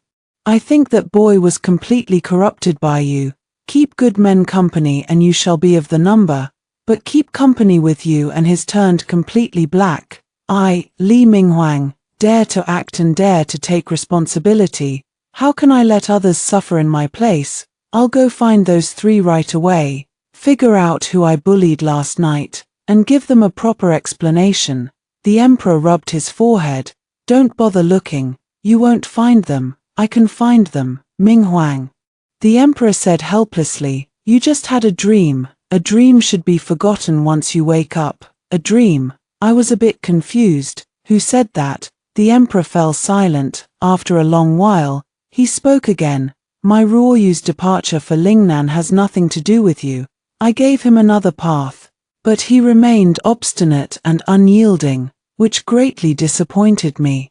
With that said, Father Emperor refused to mention my Ruoyu's name ever again. To ensure I would peacefully await my marriage, Father Emperor confined me within the palace, forbidding me from going anywhere. Since that day I bid farewell. I never saw my Ruoyu again. The palace began to stir with rumors once more. The matter of my Ruoyu's dismissal from office was widely and noisily discussed. It was said that he had offended Minister Su of the Ministry of Revenue, who had submitted a severe impeachment memorial against him, leading to his banishment to Lingnan. My own marriage was also the subject of widespread gossip. The most outrageous rumor was that the emperor intended to select 3 husbands for Princess Yong'an, with young Marquis Lu, General Yi, and Tanhualong Ju all being chosen and soon to be taken into the princess's residence. As soon as the news broke, the 3 talented young men suddenly fell gravely ill. One broke his arm, another fractured his leg, and the third caught a severe cold. In any case, their conditions were so severe that they couldn't attend court. It was as if they feared that stepping into the palace would immediately land them in the princess's bed, but they still underestimated me. No matter how far they flee, on the 1st and 15th of each month, I will not let them off. That night's absurd affair was indeed a dream, but the act of biting someone was unmistakably real. Otherwise, how could there be such a clear warmth between the lips and that sensation in a dream? My intuition tells me that my Ruoyu's departure from office must be related to this matter. The palace gates are under a ban, and I cannot come and go as I please. But the dog hole isn't banned. I, Li Minghuang, have always been adaptable. I can walk through the palace gates, and I can crawl through a dog hole too. By night, when I appeared at Changle Ward, my 3 husbands were all happily busy with their own affairs. Lu Xinji, with a broken arm, shook the dice so fast his hands were practically a blur. Yi Ji, with a broken leg, competed in horse stance, standing as steady as Mount Tai. As for Zhu Yuan, he was drinking cross-cupped wine with the courtesans of Changlefang, one cup after another, his face flushed red, truly looking as if he had caught a chill, when they saw me. The 3 of them were overjoyed, so overjoyed they were almost in tears. Your Highness, I leisurely took my seat at the head of the table. My dear husbands, it's been a while, I've missed you all so much. The 3 of them gasped sharply, nearly losing their balance. What are you all standing there for? Come, sit down. I smiled and beckoned them over. A few big men pushed and shoved each other, reluctantly taking their seats at the table. Lu Xingji forced an awkward smile. Your Highness, please don't joke. You are a noble daughter of the imperial family. How could commoners like us ever be worthy of you? Indeed, you are not worthy. I poured myself a cup of wine.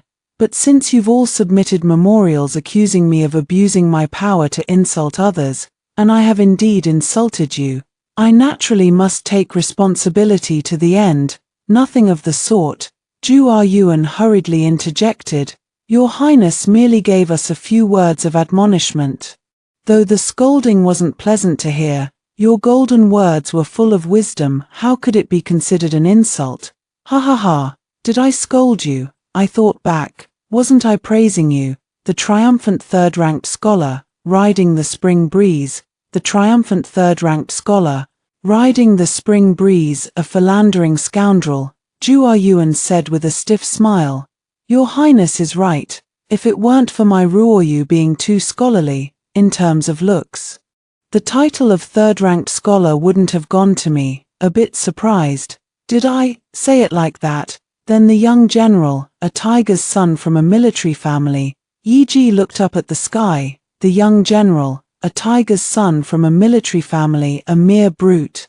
Can't even find your way around. If you go to war without a guide, will you be able to make it back? If it weren't for my Ruoyu being too learned and becoming a civil official, in terms of military strategy, could you compare? I silently looked at Lu Xingji. He stiffened his face and calmly repeated, you said, the young marquis from a prominent family is a good-for-nothing.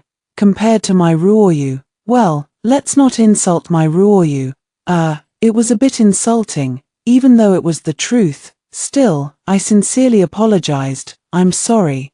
It's all my Ruoyu's fault for being too outstanding. Lu, Yi, Ju. I cleared my throat awkwardly, forcibly changing the subject. In that case, I can't afford to hurt people's feelings and betray their kindness. So, tell me, who was the last to leave that night?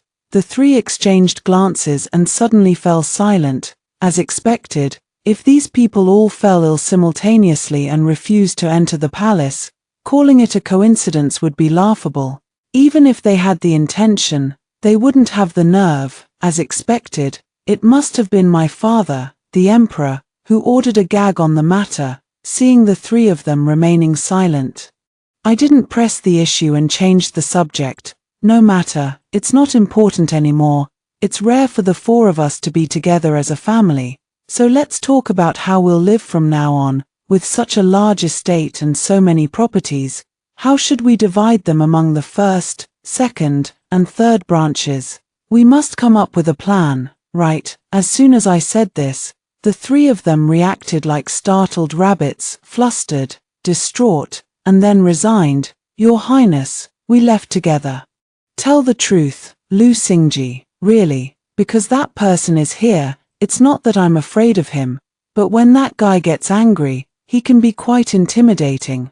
I furrowed my brow. Who? Zhu Yuan smiled inexplicably. Naturally, It's the one in His Highness's heart, the one in your heart." I immediately denied it. "There's no one in my heart, Your Highness. Have you ever heard a saying?" "What did I say?" Ju Yuan flipped his folding fan, returning to his flirtatious nature. "What is love in this world? It makes one unable to take their eyes off. Your Highness, haven't you noticed, among thousands of people, you only ever look at one person?" After some thought, I felt a pang of guilt. Averting my eyes, I asked in a muffled voice, "Was I that obvious, very obvious?" Ju Yuan snapped his fan shut, then added with a meaningful half-smile, "And young tutor Mai was quite obvious too. My father, the emperor, said I was a bad influence on my Ruoyu. He wasn't entirely wrong. Even with his strict self-discipline, he had indulged his whims and done many unexpected things. In the flower fields and waterside pavilions, it was he who was pestered all night by me, drunk and foolish as a dazed bird. It was he who watched over me through the night.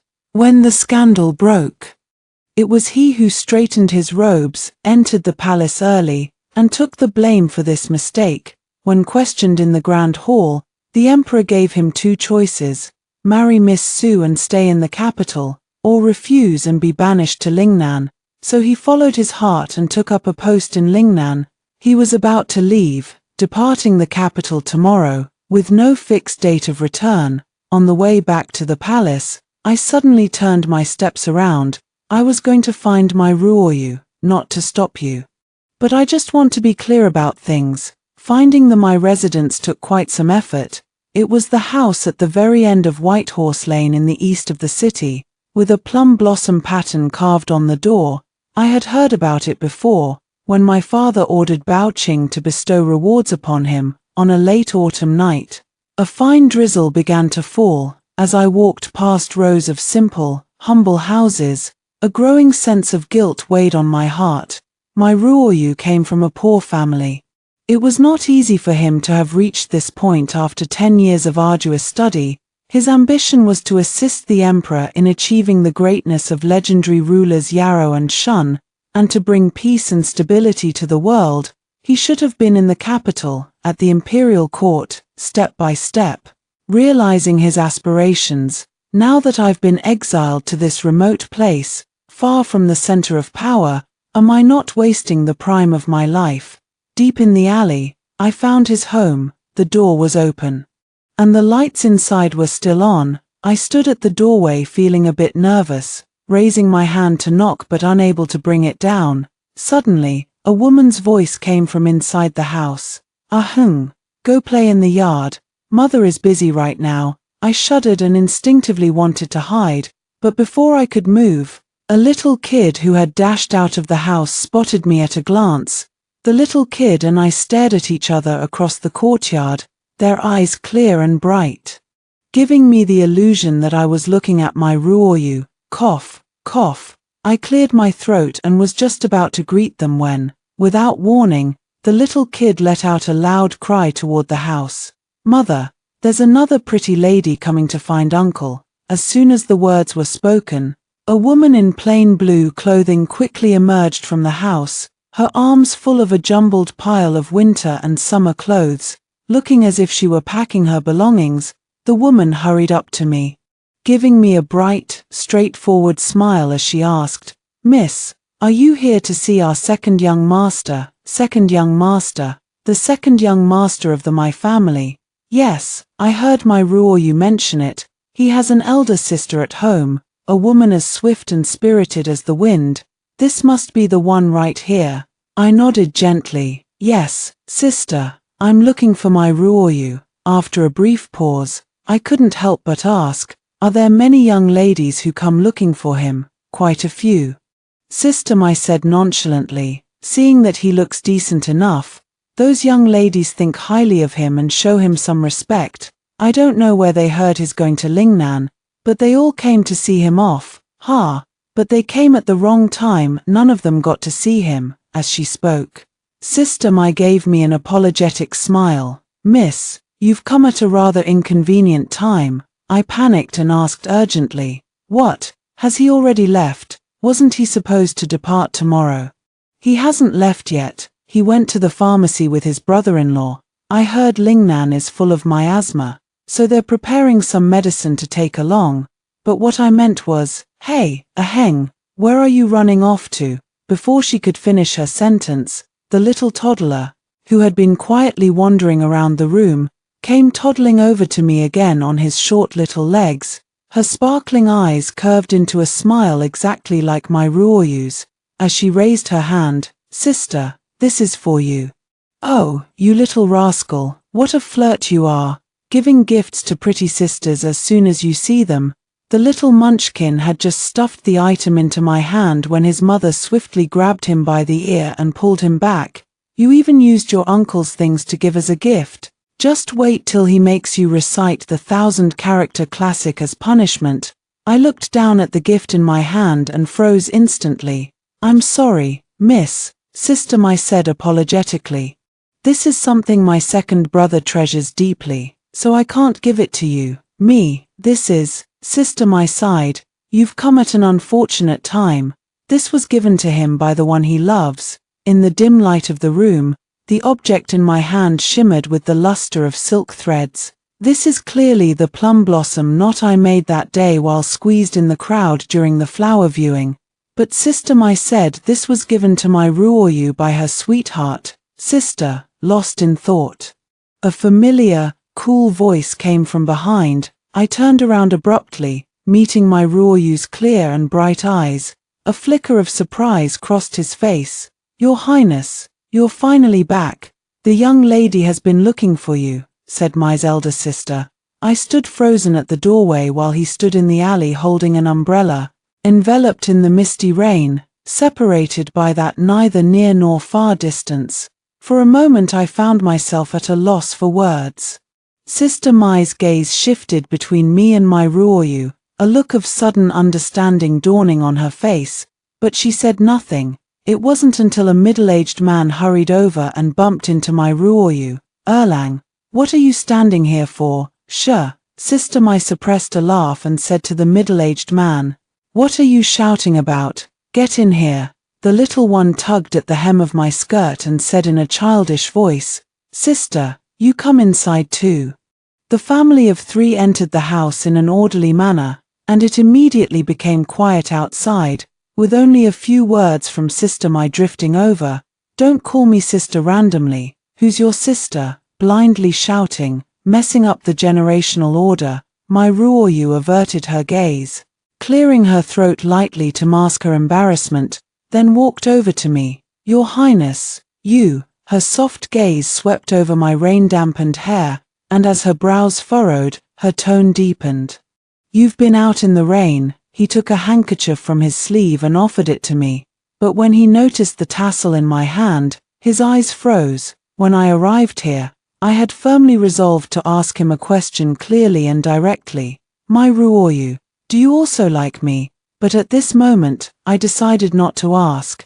The answer was already clear in my heart. That is enough, my Ruoyu. I looked at the somewhat dazed person before me and smiled at him. I've come to see you off, said to be seeing him off.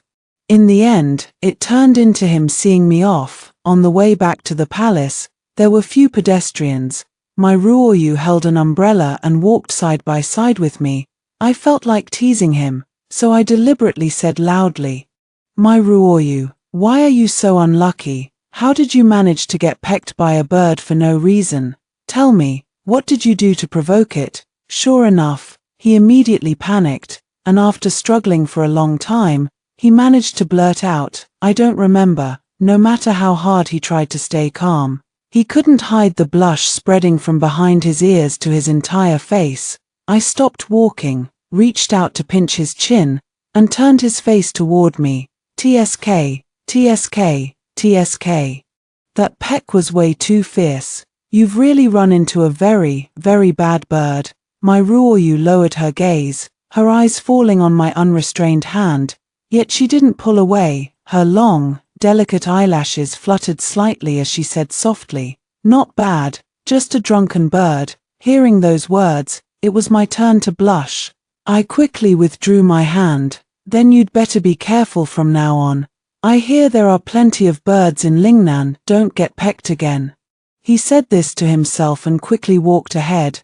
My Ruoyu had long legs, and in just a few steps, she had me under her umbrella again. It won't happen again. A drunk bird like that can't be found anywhere else. His voice wasn't loud, but it clearly carried a faint smile. Sure enough, I was very satisfied with him from the first day we met. He's good-looking and speaks so pleasantly. I was happy, and my joy couldn't help but show on my face. My Ruoyu, don't you think the rain is getting heavier? It seems, it is. The rain fell heavier, so naturally, I moved closer to him. The affection was long, the road was short. Still, the time for parting arrived. To be honest, at this moment, I was feeling a bit of regret. I regret letting my Ruoyu see me home, because I had to crawl back through the dog hole right in front of him. Just before crawling, I took the plum blossom knot from my waist and placed it in his palm. He froze for a moment, then understood, smiling helplessly. Did a hung give this to you? I suppressed a smile at the corner of my lips. Sister said this was given to you by your sweetheart. I don't remember ever giving you anything like this. Rats. My Ruoyu shook her head with a sighing laugh. Rarely do I play the little thief. And that kid Ahun goes and spills all my secrets. Looks like I'll have to punish him by making him copy the 1000-character classic properly when we get back. I shot him a reproachful glare. How could that be enough? Ahun is so young, he should at least have to copy it twice. Fine, twice it is. My Ruoyu readily agreed, then gazed at the plum blossom knot in his palm, and this one. I quickly snatched it back from his hand, and in his stunned, bewildered gaze, I hooked my fingers into his belt, pulling him closer to me. On the day of the flower viewing, the tassel I had personally made for my beloved was finally, with utmost care, hung at the waist of the one I held dear. Even though between my Ruoyu and me, there lay a vast river called the laws of the state. For now, there is no boat to cross it. But when the heart is clear, one no longer hesitates, knowing where to go. We are in love with each other. It has been a year since we parted. My Ruoyu and I are each doing well, but it has greatly troubled my father. The old man stirred up the court and constantly sought suitable matches for me. But 9 out of 10 times he brought someone to Yongning Palace. I was nowhere to be found. It's not that I deliberately want to make things difficult for others. But I'm genuinely busy. I'm busy helping the Imperial Medical Bureau establish the 6 Diseases Hall. In recent years, the winters have been extremely cold, and there have been hidden epidemics. Back when my Ruoyu was teaching me, he once discussed in detail with me the state policies for dealing with famines. Famine is unpredictable, but disaster relief can be prepared. Although the court's policies on famine relief are already comprehensive, the 6 Diseases Hall for preventing epidemics is only established in the capital and has not been extended to benefit the entire country. I've been so busy with this matter that I haven't even had time to think about my Ruoyu, let alone meet with unrelated people.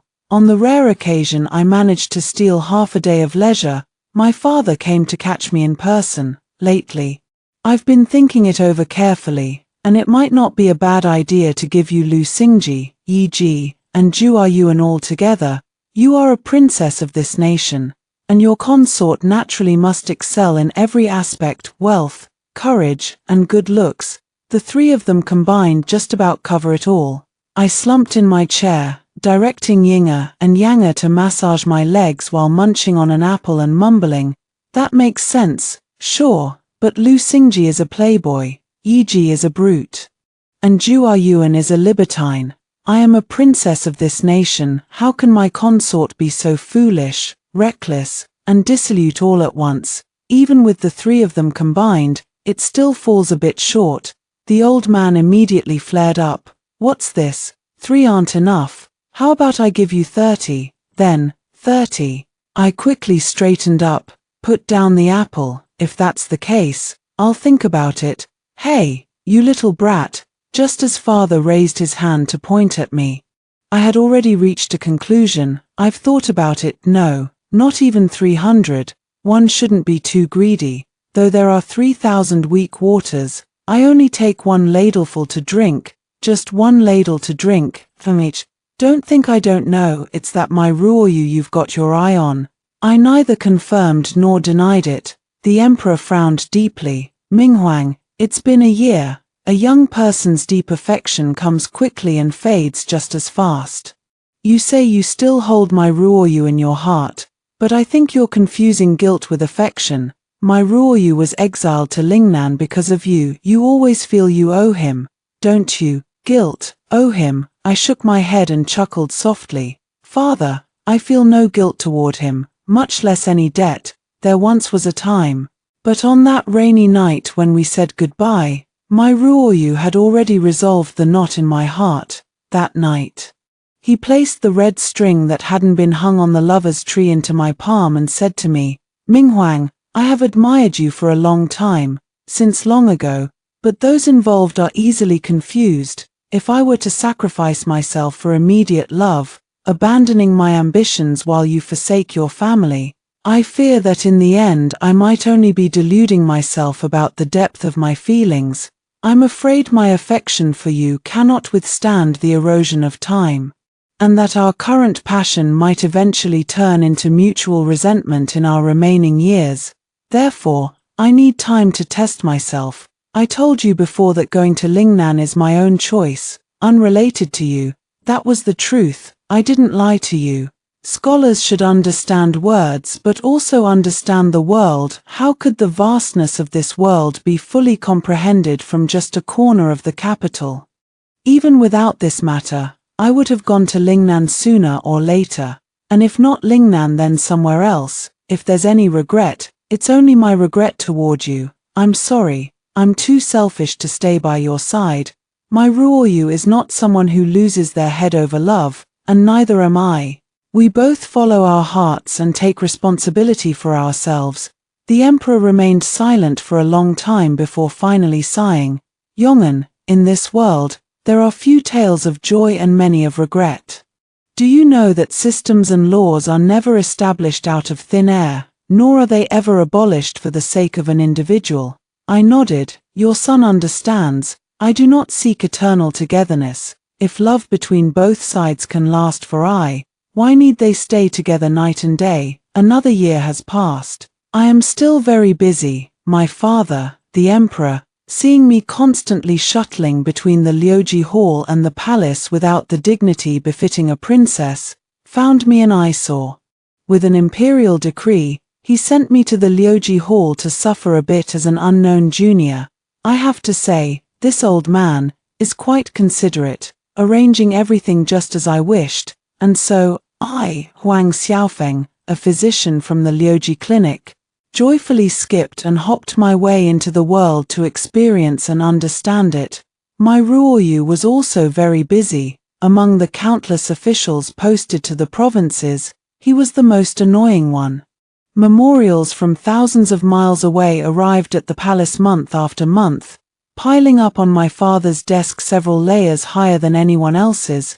Once he took office, there was nothing he did not take to heart: agricultural affairs and farming seasons, school buildings and educational matters, maritime transport and sea goods, and even pirates. Yes, my Ruoyu, a civil official, was remarkably enthusiastic about military matters. Since arriving in Lingnan, he had personally planned and participated in no fewer than 3 raids on coastal bandits. Hearing this news, my heart trembled with fear. Fortunately, the joyous report of a great victory followed closely on the heels of the battle news, and my heart, which had been hanging in mid-air, finally settled back into my chest with peace and reassurance. Recently, the medical bureau has stocked up on a large supply of medicinal herbs, and my fellow female physicians and I have been so busy that our feet barely touch the ground. From morning till night, we grind herbs until our arms can hardly lift anymore. At night, after tidying up the last of the herbs, we all found an open space in the courtyard to sit, chat, and share stories of our daily lives. The night is clear and breezy, with a bright moon hanging high in the sky. Resting my chin in my hand, I idly thought to myself. The lychee candies my Ruoyu had someone bring me last time were so incredibly sweet. It's a pity I finished them long ago. Why haven't the new ones arrived yet? The moon is so beautiful tonight. Can it be seen just as clearly in Lingnan? The Mid-Autumn Festival is approaching, and I wonder if my Ruoyu will get to eat his favorite 5-nut mooncake. Indeed, the beauty of a fine night easily stirs up longing, and I couldn't help but let out a long sigh. Xiaofeng, why are you sighing? Sister Cho-chan teased with a smile,